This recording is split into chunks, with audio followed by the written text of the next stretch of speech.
It's a nice place, great people. It was named after the Sioux Indian tribes, and there's plenty of Sioux Indians that live there, and usually in the less, not as higher class neighborhoods. That's usually where you'll find it is a bit racially divided, but not as much as like Omaha. I know some people who live in Sioux City will travel to where's that one place in Iowa? It's where Blue Bunny is.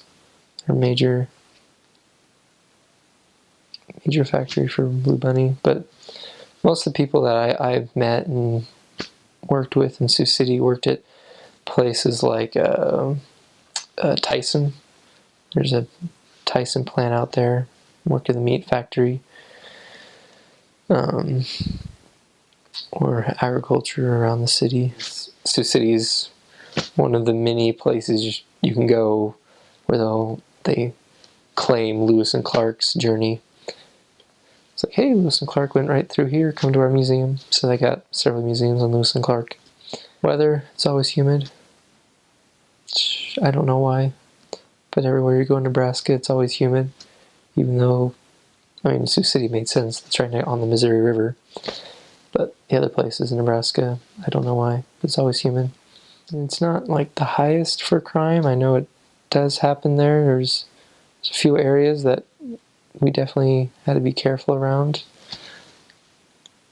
because we'd hear rumors about drug deals that happen in certain apartment complexes or just areas that were generally lower income areas. But we were lucky enough never to run into that ourselves. Our apartment was actually a 5-story castle, which used to be the high school in Sioux City. It was the high school for like a century, and then they made it into an apartment complex, and that's where we lived. And on one corner was the Catholic Church, and the other corner was a Pentecostal church, and not too far from that was a Baptist church and a Seventh-day Adventist church, and they were all as tall as our 5-story castle. So they got a pretty diverse religious representation there. They also have a Catholic high school and a Lutheran high school, in addition to the public schools. So Catholic and Lutheran are definitely the predominating religions there, but they just keep getting, I would imagine they'll just keep getting more diverse as far as religion demographics go. The majority of the people, like the Hispanic representation, will be from Mexico, Guatemala, and El Salvador, mostly.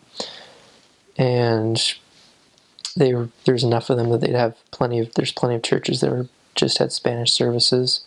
Lots of Vietnamese there, actually. Lots of people who spoke Vietnamese. There's a couple churches that had Vietnamese services because there's enough Vietnamese.